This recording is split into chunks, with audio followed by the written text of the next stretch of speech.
Assalamualaikum warahmatullahi wabarakatuh. Alhamdulillah, alhamdulillahi rabbil alamin. Assalatu wassalamu ala asrafil anbiya'i wal mursalin, sayyidina wa maulana Muhammadin. Ashhadu an la ilaha illallah wa ashhadu anna Muhammadar Rasulullah. Allahumma salli ala sayyidina Muhammad, Muhammadun musabbihil wal ikram, ya wal jalil wal ikram.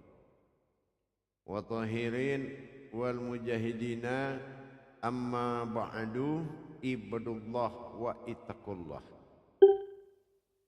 Bersyukur kita kehadirat Allah dengan mengkalamkan alhamdulillahirabbil alamin atas segala karunia, limpahan rahmah dan hidayahnya, serta izin dan ridhonya kita dapat menjalankan ibadah, menuntut ilmu, hakikat amal dan ibadah. Bertalabul ilmi faridatu ala kulli muslim adalah kebenaran dari segalanya. Belajar dan menuntut ilmu kepada diri yang hak, guru yang hak, ilmu yang hak, menjadikan suatu jalan yang hak. Allahu wal haqqa wala al haq la batila. Allah adalah suatu kodrat yang tidak ada kesalahan baginya dan semua maha benar. InsyaAllah bertemu lagi dengan saya, Guru Mursyid Syekh Nur Muhammad Buya Irwan Maulana Al-Khalidi, Sumatera Barat, yang insya Allah dalam makom majelis zikir ma'rifatullah, tentunya dalam tayangan syiar YouTube Buya Pasaman Timur, yang insya Allah kita selalu berbagi, mudah-mudahan bermanfaat.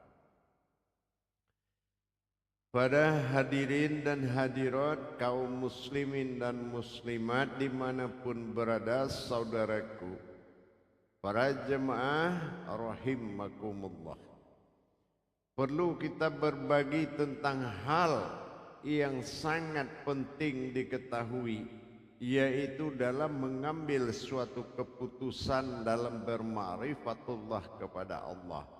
Dalam kita menetapkan ma'rifatullah, mewujudkan hak kadim nur kadim Allah kadim adalah dengan menetapkan dan memberikan kuasa penuh terhadap diri kita bahwa kita adalah kodrat yang menerima, bukan kodrat yang menyerah. Inilah membuktikan bahwasanya al-malikul hakul mubin. Bagaimana kita bisa mendirikan sebuah diri yang bisa dinyatakan? Inilah mubin, nyata. Jadi makanya kita harus mengenal pemahaman yang lebih kuat. Berbicara tentang keputusan dari segala amal, keputusan segala ibadah, keputusan segala hakikat, keputusan segala tarekat, semuanya ada pada kalam aku. Di sini saya akan memperkenalkan, mengajak kita mengenal 5 keputusan di dalam menjalankan ma'rifatullah dalam rangka bertauhid kepada Allah. Yang pertama, aku dari 5 aku harus kita kenal dengan baik. Ini wawasan. Pertama, kita harus mengenal dengan sifat wahid baginya tentang aku dalam masa wahidku. Nah, aku kita akan munculkan 2 huruf di dalam pengenalan ma'rifatullah, yaitu adanya hijaiyah ha dan adanya hijaiyah alif dhammah u. Nah, jadi apa yang dikatakan aku adalah usul atau awal adalah leburnya ha pada aras berupa kosong, sementara wujudnya alif dhammah u sir yaitu hening. Bagaimana kita melihat kosong dalam hening? Nah ini akan memiliki pelajaran khusus, disebut dengan pengenalan awal terhadap aku sebelum pada masa aku. Aku awallah yang menjadikan diriku. Ini aku kedua.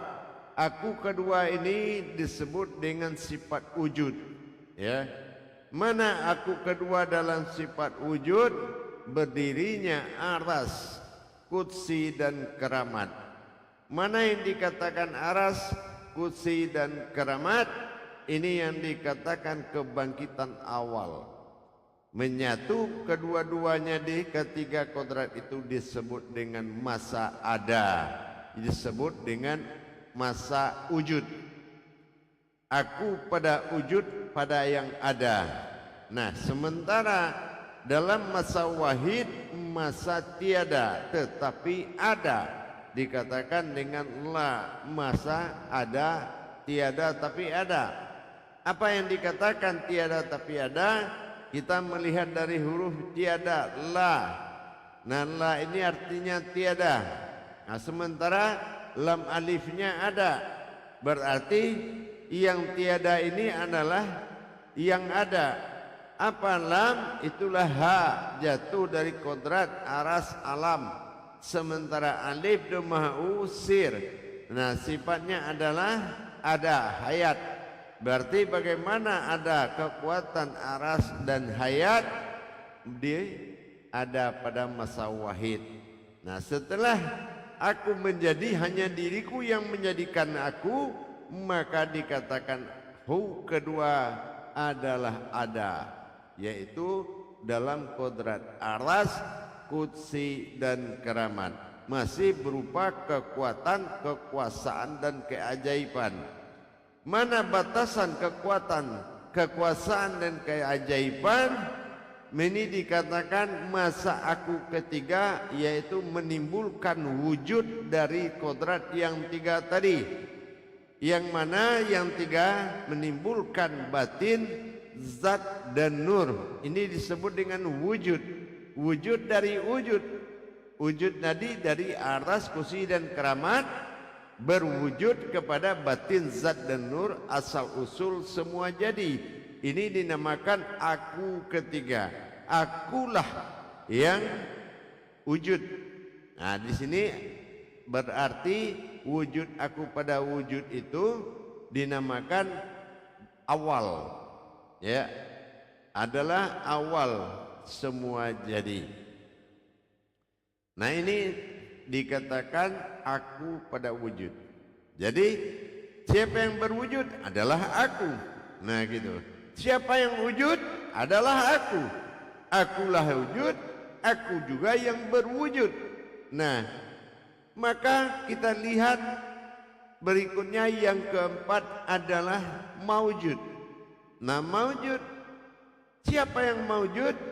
Yang maujud adalah batin, zat dan nur, yang mana batin menjadi aras, menjadi kodrat, ya, sementara zat menjadi ruhani dan nur menjadi hayat atau disebut dengan tubuh jasmani. Nah kalau sudah seperti itu berarti akulah yang maujud. Nah ini dikatakan dengan akbar, maujud, bersifat akbar. Jadi hu bersifat aku, Allah bersifat wujud, dan akbar bersifat maujud, berwujud Muhammad. Nah, ini dinamakan dengan Allahu Akbar. Maka ini adalah aku dihimpun menjadi Allahu Akbar. Akulah Allah yang akbar, berwujud kepada Muhammad, Sayyidina Muhammad. Nah jadi barulah kita paham kemana akhir dari semua ini. Maka jatuhlah kepada aku di dalam aku. Nah mana aku di dalam aku? Akulah yang tiada, yang berwujud ada, yang menggerakkan, atau fiilnya af'al, fiilnya af'al. Berarti sudah tercapai 5 keakuan. Aku sebelum aku adanya awal, aku adanya wujud, dan aku bermaujud, dan akulah yang menggerakkan wujud maujud tersebut. Nah, jadi terjadilah aku awal ini disebut dengan ba'dal, dan aku yang sudah bermaujud disebut aftar pada zahir. Wujud pada ba'dal pada hakikat. Nah, inilah ada dan tiada. Yang dikatakan tiada awal, yang awal itu adalah tiada, nah maka yang akhir adalah ada. Ya, jadi kalau kita melihat kalau awalnya dia ada, berarti dia berakhir dengan tidak ada. Nah, tapi kalau dia tiada, awalnya tiada, maka itulah awalnya ada. Setelah aku ada dalam tiada, maka wujudlah aku menjadi ada. Kalau enggak, dari mana dia bernama ada? Kalau tidak ada, yang tiada lebih awal. Nah, beda kalau kita mengkaji bersifat pada 20. Nah, kalau bersifat pada 20, pasti wujud kidam bako, pasti wujud ada terlebih dahulu, karena sudah bersifat. Tapi sebelum dia bersifat, itu artinya tiada. Tetapi dari tiada inilah dia menjadikan dirinya ada. Makanya dikatakan lam alif. La itu menimbulkan arti tiada tetapi ada. Jadi begitu kita dalam mendirikan, ya, begitu kita mendirikan kodrat dari 5 tajalli keakuanku. Nah, 5 tajalli keakuan inilah yang akan menjadi panutan oleh sekalian alam, yang berkodrat pada Rabbil Alamin, yang menjadi sembahan dari sekalian alam. Nah, dengan adanya bersifatnya aku pada sifatku sendiri, nyatalah aku pada zatku. Ini yang menjadi ahlul baitnya alam ini.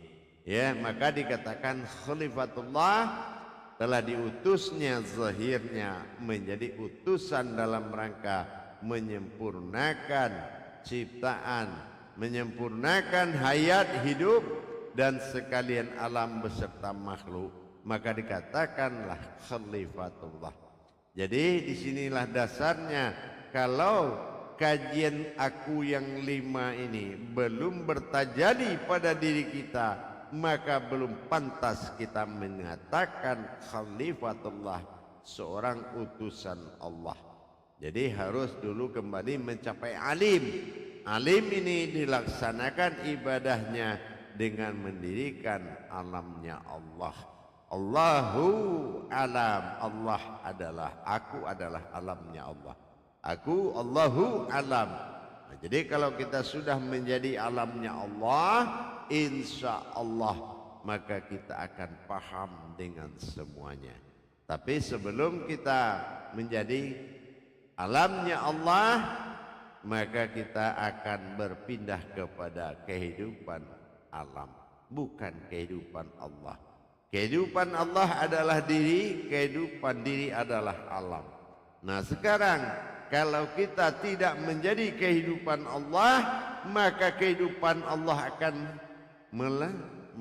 menyembah kepada kehidupan alam. Ini terbalik. Jangan pembantu menjadi tuan. Tuan adalah kehidupan Allah dan pembantu adalah kehidupan alam. Al-Maidah, mereka menghidangkan apa yang dimaui oleh kehidupan Allah. Tapi jangan terbalik. Kalau kita tidak menjadi kehidupan Allah, hayat hayyun qayyum, qayyum hayat kita, qayyum dan hayat. Hayat adalah batin, qayyum adalah zat, dan hayat adalah ruhani atau dikatakan jasmani. Jadi kalau kita sudah masuk ke alam kehidupan alam, di situ ada tingkat kodrat insaniyah, insani dan insanu, maka kita terjebak di dalam kehidupan. Yang hidup terjebak dalam kehidupan, maka kita patuh dan taat kepada aturan dunia. bukan mengatur dunia. Padahal kita diturunkan untuk berkuasa dan mengatur sebagai utusan Allah dalam rangka memelihara umat alam dan segala isinya agar bisa bertuhan kepada Allah. Insya Allah mudah-mudahan bisa dipahami, sesungguhnya tiadalah kebenaran tanpa belajar, dan tidak adalah kebenaran belajar tanpa diri yang hak, guru yang hak, dan ilmu yang hak. Karena makom keberadaan kajian itu untuk tingkat kepahaman tauhid yang berkodrat tajali jalan tasawuf, maka itu akan berkodrat kepada suatu sir tauhid. Mudah-mudahan bisa menjadi pedoman untuk apa kita dijadikan ke muka bumi ini, tapi kita diutus untuk menjadi suatu kharorah. Bagaimana kita bisa menjadi khalifah terbaik yang menjaga semuanya dari kehancuran dan kebatilan. Insya Allah jangan biarkan alam ini berbuat sekehendaknya, tapi terjadinya alam itu karena kehendak Allah. Maka dengan utusan dan kita menjadi suatu hayat yang dikirim sebagai ahlul baitnya alam ini, maka marilah kita pelihara alam ini dengan diri bertuhan. Insya Allah semua akan menjadi dunia hasanah dan wal akhiratil hasanah. Amin. Insya Allah. Mudah-mudahan bermanfaat sedikit untuk menyampaikan kebenaran. Mudah-mudahan bisa menjadi pegangan dan menjadi pedoman untuk belajar lebih meningkatkan iman dan takwa kita. Alhamdulillah, saya Guru Mursyid Syekh Nur Muhammad Buya Irwan Maulana Al-Khalidi dalam channel YouTube Buya Pasaman Timur.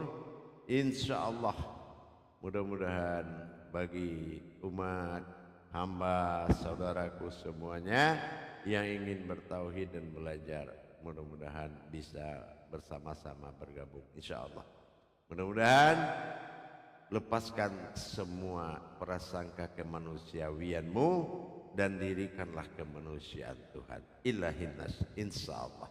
Akhirul kalam wa billahi taufiq wal hidayah. Wassalamualaikum warahmatullahi wabarakatuh.